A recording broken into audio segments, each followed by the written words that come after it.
From a 5-year-old boy in brocade clothes to a monarch in rags of his own free will, what could have gone so wrong? In the year 1715, Louis XIV died on the throne of France, and the king's 5-year-old great-grandson, not yet understanding what power meant, found himself at the head of the most powerful state in Europe. When he first grasped the weakening crown on his tiny head, he was already an orphan. Both his parents had died of consumption before the child had even started school. At that time, his uncle Philip of Orleans officially became regent, gaining a reputation for liberal and sometimes even extravagant rule.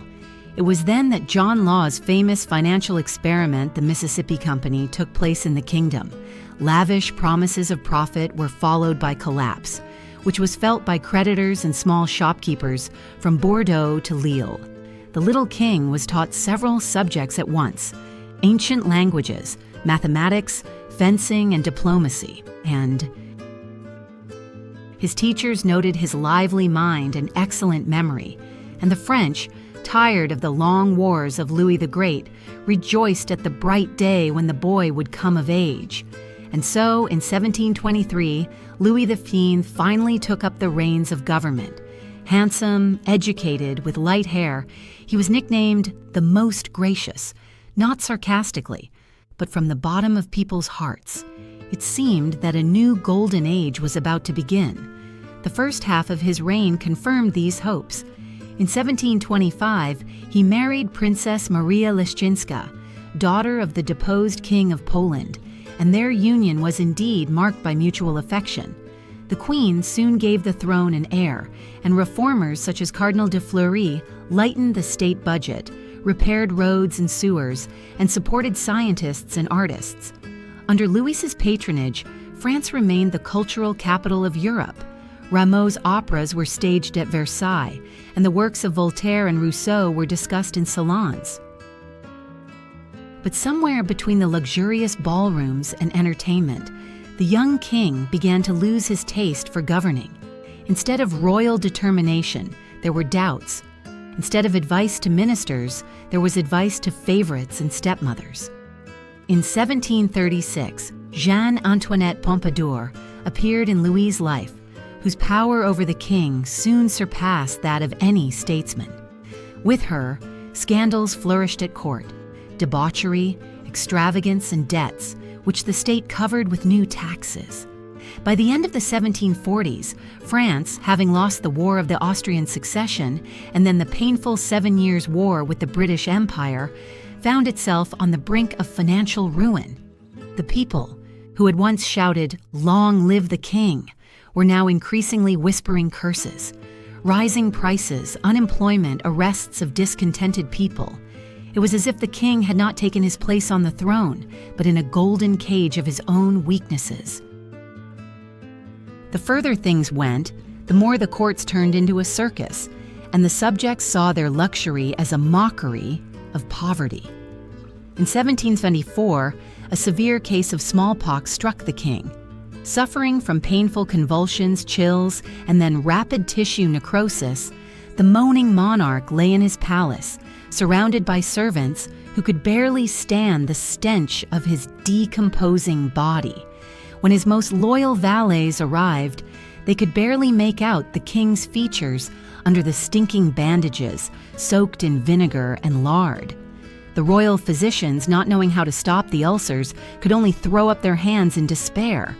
Rumor had it that some courtiers flat out refused to enter the room, either because they were afraid of getting infected or just couldn't handle the horror. Over a few painful days, the powerless smallpox ate away, not only the disease, but also the chronic indifference and corruption, showing that both the monarch and the monarchy were rotting from the inside out. The death of Louis XV became a symbol of the inevitable end of the old order. If the lavish mirrors of Versailles had once reflected the grandeur of absolutism, they now reflected the image of a decaying power. The lesson of this tragedy is simple and terrifying. When a ruler loses responsibility and gives in to his desires, his army falls apart. The treasury is emptied, and the people see no salvation, only the end. The fall of the Most Gracious was the prelude to a grand revolution that destroyed a centuries-old monarchy and opened a new page in history. Imagine a king in shining armor marching to the battlefield, while at home his power is crumbling. Thus began the first serious test for Louis XV. In 1740, after the death of Emperor Charles I, Europe was engulfed in the War of the Austrian Succession. France entered the conflict to undermine the influence of Great Britain and support its longtime ally Prussia, led by Frederick II. But unlike the carefully planned campaigns of Louis XIV, those of Louis XV were characterized by vague goals and a lack of a unified strategy. Generals complained of a lack of equipment, poorly trained cavalry, and scattered troops, the result of constant intrigue at court and the inability to gather provisions on time. Money was melting away before their eyes. The French treasury was replenished with borrowed funds, and new taxes were introduced, including the 50% tax and excise duties on salt and tobacco. By 1745, the national debt had doubled, and the Parliament of Paris stubbornly rejected the king's attempts to reform the financial system. The people suffered from inflated prices, and peasants rebelled under the pressure of hunger and unprecedented taxes. Brilliant victories on the battlefield were rare. The exception was Fontenoy in 1745, where, under the command of Marshal Maurice de Saxe, the French army defeated the Anglo-Dutch forces. However, even this success could not hide the army's general unpreparedness for a prolonged war. Supplies continued to fail, the wounded died in the absence of proper hospitals, and soldiers were recruited only at the cost of severe penalties for desertion. Meanwhile, Louis XV's family life was falling apart. The king grew distant from Margravine Marie Leszczyńska and spent more and more time in the company of young mistresses. The most influential of these was Jeanne Antoinette Poulain, who became Madame de Pompadour. She not only won the monarch's heart, but also became his chief political advisor. Diplomats, ministers, and generous court orders passed through her office. The very fact of such opaque schemes brought a wave of criticism upon the king. Many saw in all this a sign of moral decay at court. The Peace of Aix-en-Provence in 1748 returned almost all the captured territories to their former owners. By signing the agreement, France lost only insignificant territories in Italy, but the gain seemed negligible compared to the huge losses. Angry voices could be heard in the crowds on the streets of Paris. Why did our son die if we did not get the distant lands? The label "Dear and Beloved King" disappeared, giving way to scathing caricatures on the facades of houses. Louis XV took refuge from the heat of public debate in the seclusion of his palace. Instead of open councils with his finance minister, he began to gather around him a small circle of trusted confidants, each of whom assured him that everything was under control. Thus, within the walls of Versailles, a gulf grew between the carpeted halls and the ruined estates of ordinary French people. In 1756, the 7 Years' War broke out, a global conflict in which British and Prussian forces clashed with French armies over colonies in North America, the Caribbean, and India. From the outset, France found itself at a disadvantage. The British Navy blockaded its ports, while on land, the Prussians gradually pushed back the Marshal's troops. When the British captured Quebec in 1761, it became clear that French Canada was doomed. And the loss of Louisiana under the Treaty of Paris in 1763 finally buried the former colonial grandeur. The financial cup was full. Tax collectors returned to the villages and towns, this time with 30 minutes and new customs duties. The clergy and nobility continued to enjoy their privileges, while ordinary craftsmen and peasants could not feed their families.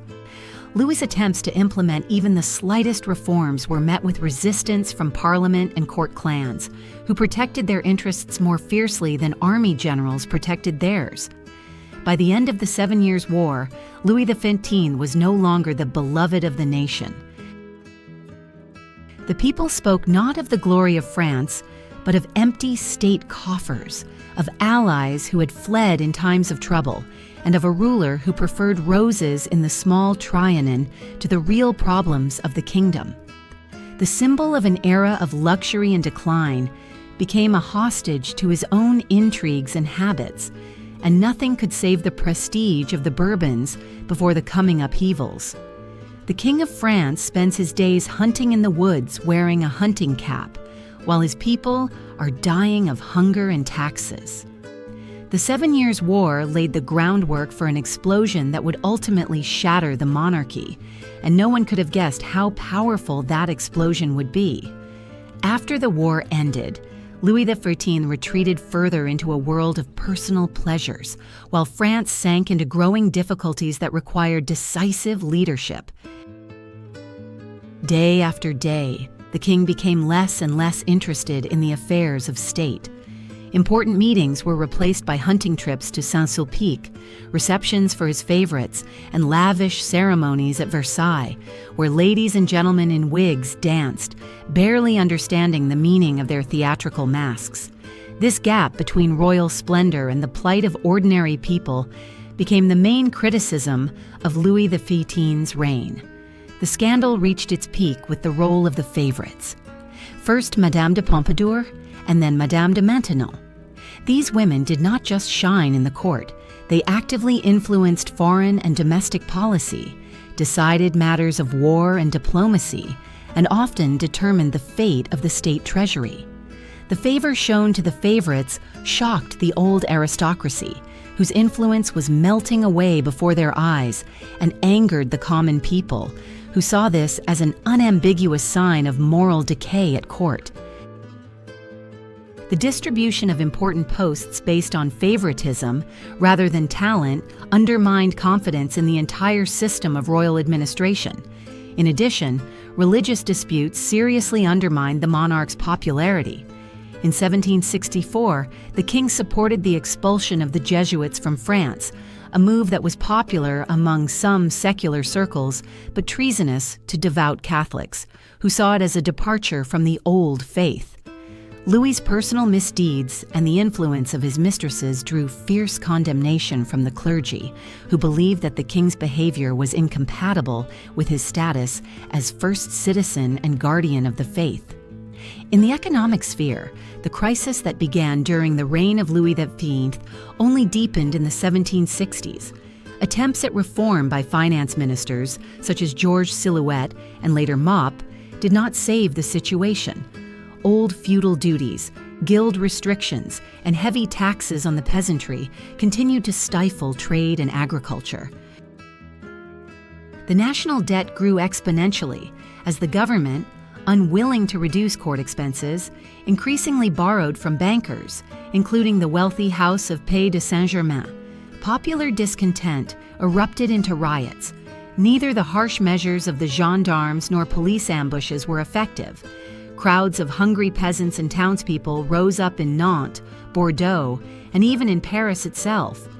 Instead of seeking compromise and easing the tax burden, the royal authorities preferred to suppress the protests with troops, exacerbating the resentment of the common people. The very father of the people that Louis once seemed to be turned into a cruel overseer. The radical ideas of the Enlightenment did no less to undermine Louis's prestige. Voltaire, Diderot, and Rousseau boldly questioned the king's right to rule by divine right in their writings. Their treatises were first discussed in aristocratic salons and then spread through reading clubs and universities. Each new pamphlet banned by censorship and selected for burning only fueled curiosity and convinced people that the old laws were the product of a corrupt government. Even the king's attempts to suppress dissent through arrests and the trial of Robert François Damiens, who attempted to assassinate Louis in 1757, only strengthened anti-royalist sentiments. The very fact that the assassin almost aroused sympathy among the townspeople spoke of a deep rift between the throne and the people. In foreign policy, the sovereign appeared no less confused. France was unable to prevent the partitions of the Polish-Lithuanian Commonwealth, despite centuries of alliance and friendship with Poland. Reactive, rather than proactive diplomacy, finally undermined France's privileged position among the European powers. Slowly but surely, Louis XV was heading for the collapse of his throne, leaving his heirs not inherited wealth, but a heavy burden of unfulfilled hopes. Imagine the halls of Versailles, flooded with the electric glow of candles, and outside its walls, a hungry and angry people. How could a king surrounded by luxury fail to notice the growing distrust of his power? By the end of the 1760s, the gap between the king and his subjects had become truly dangerous. Louis XV ruled a country where peasants and townspeople had lost all faith in his ability to govern or care for their welfare. The consequences of the 7 Years' War, which ended in 1756, resulted in an astronomical national debt that grew every year. Taxes, a tithe, a wholesale tax on salt called the gabelle, and the unpopular vingtaine, fell mainly on the poorest classes, while the nobility and clergy continued to pay little or avoided taxation altogether. In the 1770s, attempts at reform failed one after another. Treasurer Jacques Necker, whom the population hailed as a people's financier, managed only to lift the veil on the royal accounts, but failed to bring about any real change.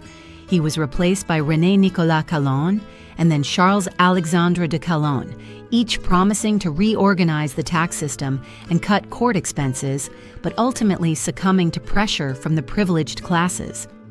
Louis XV expressed, at best, half-hearted support for reforms, and at the first sign of opposition from the aristocracy, he immediately abandoned them, demonstrating his weakness. At the same time, social tensions were erupting in the streets. Crop failures led to grain shortages and then to bread riots in many large cities.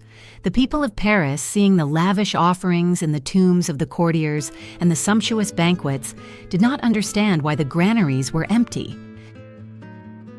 Rumors spread that the king was accepting gold dishes in honor of another holiday, and the courtiers sat down to the table to the sound of fanfare and the aromas of 3 days of feasting. The king's personal life only exacerbated the situation. The Marquise de Pompadour, who died in 1764, was replaced by Jeanne Beatrice, Countess du Barry, a woman of low birth whose influence on court politics caused outrage among both the nobility and the clergy. Unlike previous favorites, the Countess behaved openly and calculatingly. She charged large sums of money for access to the king and whispers about state affairs, which was commonly referred to as royal alms. For many, this became a symbol of the moral decay of the monarchy. No less alarming was the confrontation between the king and the Parliament of Paris, the highest judicial authority, which refused to approve a decree dissolving certain religious orders. In 1773, Louis XV adopted the controversial Lit de Justesse, dismissed some members of Parliament, and replaced them with more compliant judges. This only reinforced suspicions of his authoritarianism and inability to engage in constructive dialogue. Meanwhile, the ideas of the Enlightenment, Montesquieu, Voltaire, and Rousseau, were spreading widely in salons and public coffee houses. New pamphlets challenged the absolute power of the monarch and proposed alternatives, the separation of powers and representative government. The success of such works was explained by the vivid example of Louis XV. Each of his misguided decisions became an illustration of the philosopher's warnings about unchecked despotism. France's position on the international stage was no better. Diplomatic blunders, retreats from alliances, and a series of humiliating defeats during European crises undermined the country's authority. French naval and military power, once brilliant under Louis XIV, now seemed a pale shadow, without a clear plan, guided only by the whims of the king's personal sympathies. In addition, the monarch's health had noticeably declined in the early 1770s. Observers noted that Louis looked tired and emaciated, although he continued to hunt and attend court ceremonies. No one expected that his death from smallpox in 1774 would be a symbolic ending. The king, whose power was inexorably waning, passed away in agony, leaving the country on the brink of explosion. Songs, mocking pamphlets, and spicy pamphlets depicting the Roi Cochon, Pig King, circulated in Paris and the provinces, despite censorship. Louis XV, once the hero of paintings and poems, was portrayed as pathetic, corrupt, and completely devoted to his passions. When the king died, many French people felt neither pity nor respect for him. The monarchy had lost its legitimacy, and the impending revolution seemed only a matter of time. Its foundations had been laid during the reign of Louis XIV. The golden halls of Versailles were filled not with music, but with muffled moans. The king was dying in the arms of his courtiers. No one could believe that a small rash would turn into a real catastrophe. In 1774, France was on the brink of financial collapse, and tensions were rising in society. Peasants were dying of hunger, urban artisans were scraping the bottom of their pots, and the palace apparatus had long since turned into a giant debt redistribution machine. All it took was a spark, and the monarchy could have exploded like a powder keg. However, in April of that year, a completely different fire broke out due to the illness of Louis XIV. The king felt unwell while staying at his secluded palace in the eerily quiet Amboise, near the charming estate of Madame du Barry. At first, it seemed like a common cold, headaches, fever, and weakness after endless receptions and feasts. The doctors, Dr. Bordeaux and Dr. Lacan, who enjoyed a well-deserved reputation in Paris, attributed the symptoms to fatigue and mental distress. But after a few days, the courtiers at Versailles noticed that the king was whispering more and more often in pain, and the fever did not subside. On April 28th, the first blisters appeared on the monarch's skin, the infamous scabs that are a precursor to smallpox. In the 18th century, this disease was feared more than any war. It claimed millions of lives across Europe and spared neither nobles nor commoners.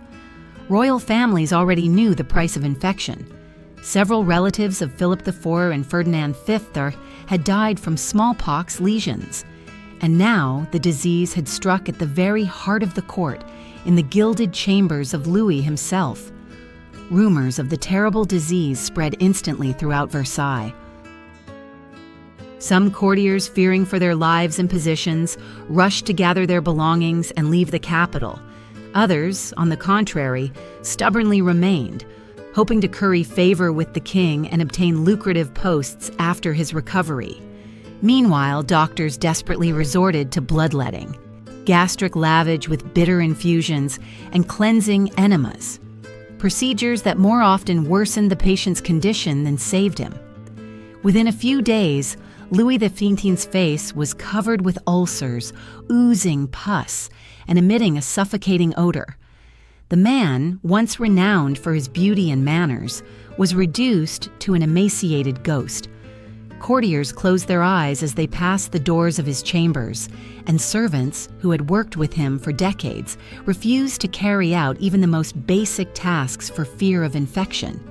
Versailles, once resplendent with finery and revelry, became a prison for the dying monarch.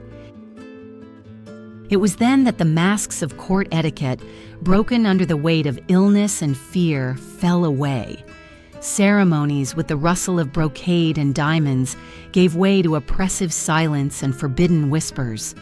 Many ladies of the court, including the king's daughters, Mademoiselle Adélaïde and Mademoiselle Sophie, left for health resorts, where they were forced to undergo variolation, an early form of smallpox vaccination. But in the circles of power, this procedure remained controversial. Fearing scandal, the upper classes rejected any innovation, depriving themselves and the king of a chance of salvation. Jeanne Bécu, Countess du Barry, who had held the king's affection and influence in her hands for the last few years, was forced to leave Versailles for fear of being ostracized. Without her, Louis was left completely alone, with only a team of doctors and loyal servants who did not flinch in the face of the epidemic. During his last days, he alternated between delirium and lucidity, asking God and the people for forgiveness for his mistakes and for a life spent in luxury, trying not to think about the fate of his subjects. The mirrors that once reflected his majestic features were removed from the walls at his command. The king could not bear to look at his face, distorted by illness. The nights were spent in agonizing convulsions and moans, and loneliness tormented him no less than the feverish heat. On May 10, 1774, at dawn, Louis XIV breathed his last breath. His death marked not only the end of an era, but also a point of no return for France. The war in America was ruining the country, and the treasury was empty. The new king, Louis XIV, inherited not a throne, but ruins. And soon the people, worn down by taxes and poverty, would find the perfect spark to ignite the explosion, the very flame that would completely sweep away the old order.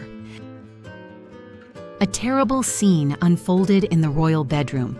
The king writhed in his bed in convulsions, and the whispered prayers of the courtiers only added to the gloomy atmosphere. However, even the most remorseful moments of Louis XV were overshadowed by the terrible physical reality of his illness. Smallpox, that insidious disease, afflicted both commoners and aristocrats. It raged throughout Europe, but never before had its consequences seemed so hopeless. Despite the efforts of the court physicians, the dim light in the king's eyes was fading fast. The contrast between his mental anguish and endless convulsions created a scene almost like a medieval nightmare, shocking even those who were accustomed to the cruelty of life in the 18th century. On May 10, 1774, after nearly 2 weeks of unbearable suffering, Louis XV finally succumbed to smallpox. His death was both a relief and a horror for the few who remained at his bedside. Witnesses reported that in his final moments, the king's body convulsed violently and then suddenly fell still. The man who had once embodied absolute monarchy died in conditions that would have been considered shameful even for a common criminal. Immediately after Louis XV's death, all the respect and love that had once surrounded the French monarch collapsed. Instead of the lavish mourning ceremonies required by protocol, the streets of Paris were filled with the enthusiastic shouts of passers-by, and the church bells, which were supposed to announce mourning, remained silent. Louis, who had been called well-loved when he ascended the throne, was sent off without tears or funeral songs. The king's body caused many problems for the courtiers and the government. Smallpox had disfigured and decomposed his flesh to such an extent that the usual preparations for burial were impossible. The stench from the royal chambers was so unbearable that no embalmer would stay near the body for more than a few minutes. In the end, most of the rituals were canceled, and the king's body was hastily placed in a lead coffin and taken to the Basilica of Saint-Denis, the traditional resting place of French kings. Officially, this was explained as concern for the health of the subjects, but the courtiers knew that by refusing a long lying in at the palace and solemn ceremonies, the monarchy was trying to distance itself from the shame of the king, whose death was an admission of the failure of his reign. The procession turned into a caricature of royal honors. Few courtiers dared to walk alongside the coffin, and the crowds lining the streets showed not mourning, but curiosity and relief. The lead coffin did not allow for a lavish farewell. The traditional inspection of the body was excluded, and the ceremony itself took on the tone of a vile necessity, rather than a solemn service. Even at the moment of burial in Saint-Denis, the king's desecrated and decomposing body continued to cause harm. Participants in the service were nauseated, and several people fainted, some from infection, others from the suffocating stench. The bishop officiating at the liturgy shortened the ritual prayers, thus marking the final fall of royal grandeur. Contemporaries did not fail to notice the symbolism. The grim end of Louis XV and his unworthy burial became a mirror of the moral decay that reigned at court. Publicists and satirists quickly published pamphlets and burlesques comparing the fate of the king father of the people with the lavish funeral of Louis XIV. Witty lines exposed popular discontent and predicted the collapse of the monarchy. The accession to the throne of Louis XV, a young man of 20, took place in the shadow of a gloomy farewell to his grandfather and under the weight of serious military and financial crises that had accumulated over 60 years of rule. Inheriting the throne along with excessive debts and popular anger, the new king felt the fragility and mortality of absolute power. The international reaction was mixed. Some courts sent formal condolences, while others secretly rejoiced at the departure of an ineffective ruler. Rumors about the last days of Louis XV spread through diplomatic salons, undermining France's already notorious reputation. In the glittering Versailles, the king seemed invincible, but smallpox exposed his fatal weakness. This painful end forever stripped away the mask of divinity from absolute power in France. The death of Louis XV was not just the end of one of the longest royal dynasties in Europe. It symbolized the collapse of everything that had sustained absolute monarchy in the country for over a century. In his bloody agony, covered in pus and moaning, the king reminded everyone that every ordinary subject, and he himself, were subject to the same laws of nature.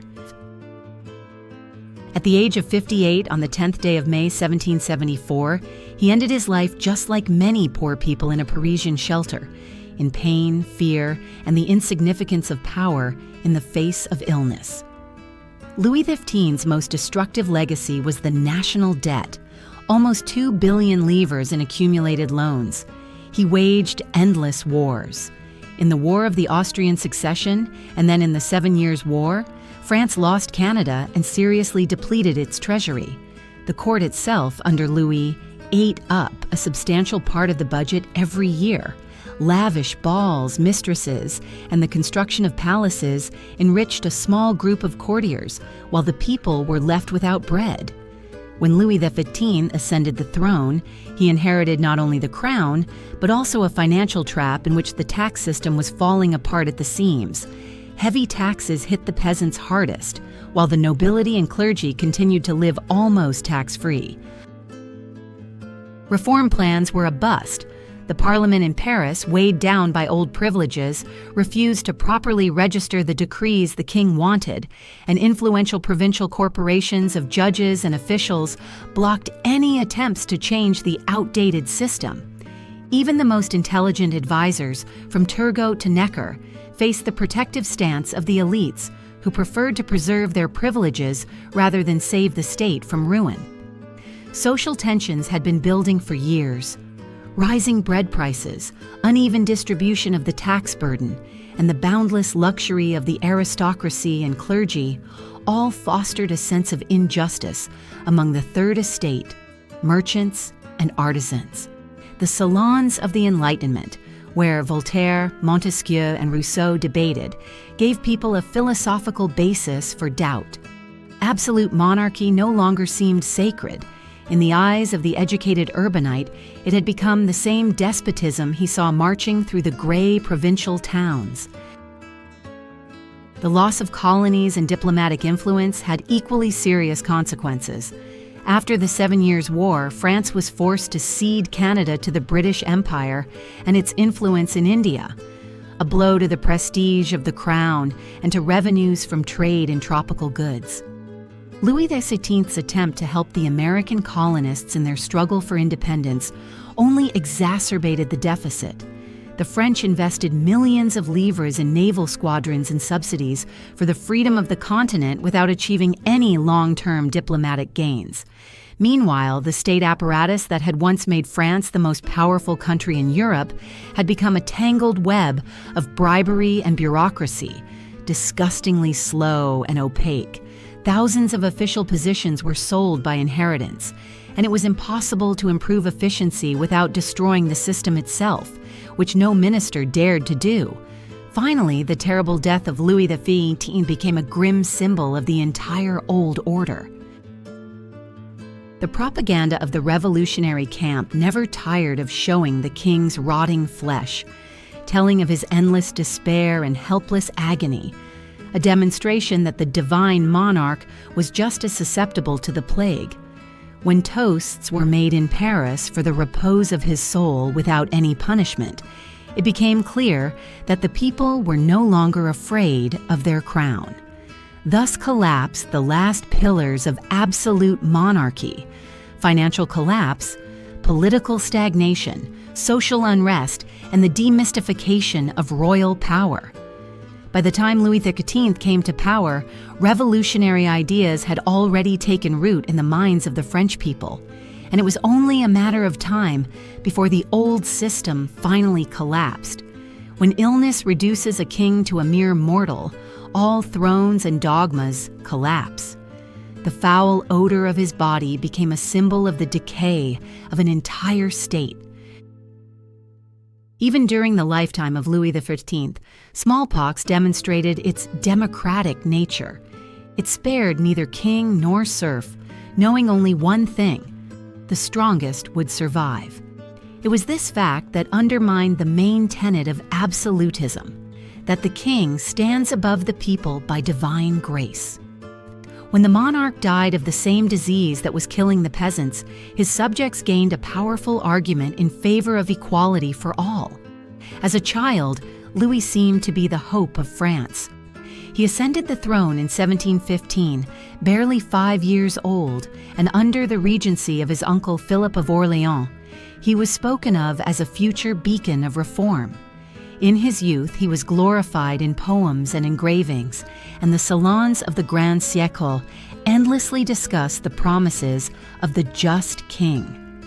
But by the middle of the century, the magic had faded.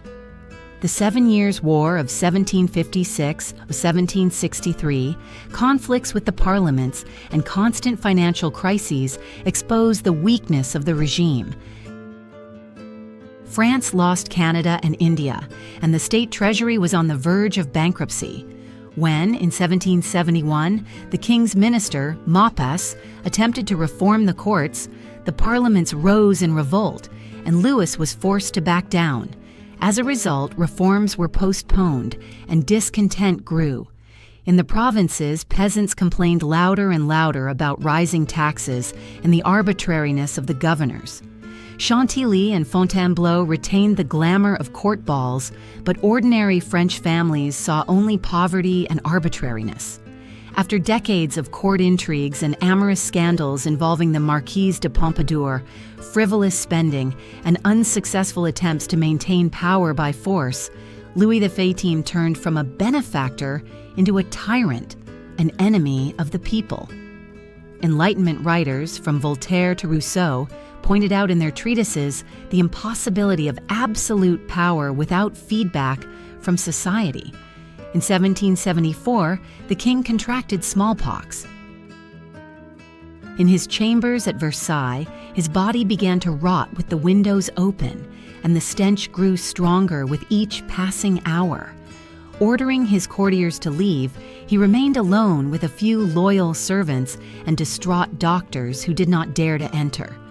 Meanwhile, in Paris and beyond its walls, rumors of his terrible agony spread like wildfire. It seemed as if France itself was rotting along with him. This sinister image, a king whose body was consumed by disease and whose soul had long been worn away by idleness and corruption, became a vivid metaphor for the end of the old order. Pamphlets with caricatures of the decaying monarch exposing privileges and injustice spread in political squares and underground circles. They instilled in people the idea that no tradition could protect the state if the monarch was deprived of feedback and accountability. The consequences of Louis XIX's reign went beyond France. Defeat in the American and Indian colonies gave the British Empire a chance for supremacy, and the weakening of Paris provoked a new balance of power in Europe. Austria and Prussia, seeing France's weakness, eagerly played their cards on the continent, forcing France to constantly react, but no longer act. And yet the heaviest price was paid at home. Public debt grew, the nobility demanded ever new privileges, and the Third Estate felt oppressed. The lessons of Louis XV's reign entered the minds of outstanding thinkers who wrote about the separation of powers, popular sovereignty, and the limitations of monarchical power. And very soon in 1789, these ideas sparked a revolution. The legend of the king, whose rotting corpse became a symbol of political disease, has been preserved in the annals of history. It reminds us that without legitimacy, power is just a mirage, and without the trust of its subjects, even the most powerful throne cannot stand. In the end, the legacy of Louis XV is not triumph and enlightenment, but a revolution that he himself unwittingly paved the way for. Have you ever smelled doom? The rotting body of King Louis XV, buried in haste and consigned to oblivion, seemed to herald the collapse of an entire era. The hasty funeral ceremony in 1774 was not just the final chord of an unsuccessful 35-year reign. It marked the beginning of the slow decline of absolute monarchy in France. During the reign of Louis XV, the treasury was ruined after the 7 Years' War, when the country lost its colonies in North America, and the endless celebrations at Versailles and the expenses of the king's favorites only exacerbated the budget crisis. In the salons of Paris, the cries of the enlightened society grew louder, the anger of the people grew, and the king's ministers could no longer hide their client intrigues and corrupt agreements.